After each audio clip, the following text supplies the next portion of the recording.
ఇప్పుడే జీ5 app download చేయండి. చూడండి మీ ఫేవరెట్ టీవీ షోస్ ఎప్పుడైనా ఎక్కడైనా. నందినిని అలా అనమని హారికతో నేను చెప్పాను అత్తయ్య. హారికకి ఆ ధైర్యం ఇచ్చింది నువ్వే కదా వసు.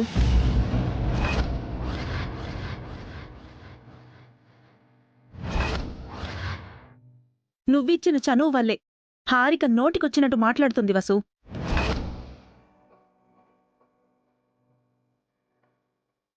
నువ్వు కూడా అలా మాట్లాడుతున్నావేంటక్క? హారిక ఇప్పుడు కొత్తగా మాట్లాడుతుందా?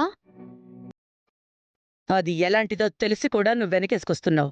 పాముకి పాలు పోస్తే అది విషమే కక్కుతుంది. ఇలాంటి విషపు మాటలే మాట్లాడుతుంది.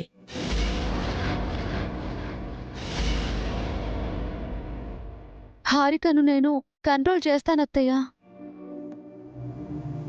హారిక విషయంలో నువ్వే కంట్రోల్ తప్పావు వసు.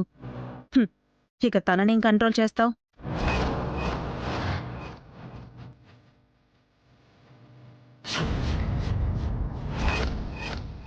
నువ్వెప్పటికీ తప్పు చెయ్యవు అనుకున్నాను, కాని చాలా పెద్ద తప్పు చేశావు. నిన్ను క్షమించను.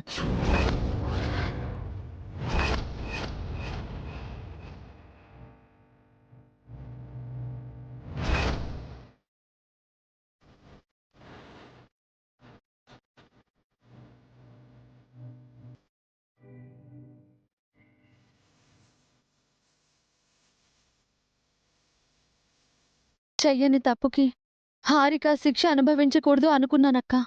అది నా తప్పా? నువ్వు హారికనొక్కదాన్ని శిక్ష నుంచి తప్పించి మా అందరికీ శిక్ష వేశావు. నేనేం చేసినా మంచి చేస్తాను కదక్కా. హారిక వల్ల ఎవరికి మంచి జరిగింది వసు? ఎవరు మనశ్శాంతిగా ఉన్నారు?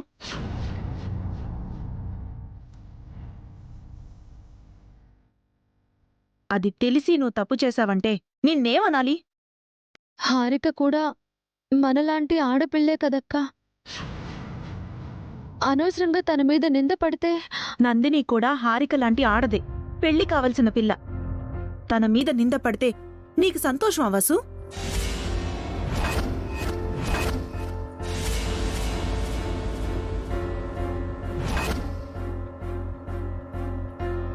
హారిక భార్యగా తన బాధ్యతలు తను నెరవేర్చుంటే, అఖిల్ని కనిపెట్టుకుని సేవలు చేసుంటుంటే నా చెల్లెలు ఈ ఇంటికి రావాల్సిన అవసరమేముంది? ఈ హారికతో మాటలు పడాల్సిన కర్మ నా చెల్లెలకేంటి? పదనందిని. అక్క, వదిలే అక్క. ఈ మనుషులింతే, మనమెంత చెప్పినా మారరు. మారాల్సింది నువ్వు హారిక. నీ మీద నిందలు పడినప్పుడు నువ్వు బాధపడ్డావు. మరి అలాంటిది నింద నందినిపై ఎలా వేశావు? అయ్యో లేదక్క, నందిని నిజంగానే. మళ్ళీ చంప పగులుతుంది.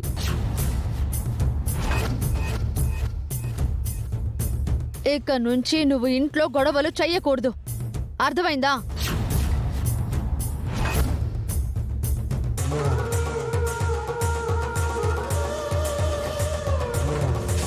జీ5 యాప్ డౌన్లోడ్ చేసి అన్ని ఎపిసోడ్స్ పూర్తి ఉచితంగా చూడండి.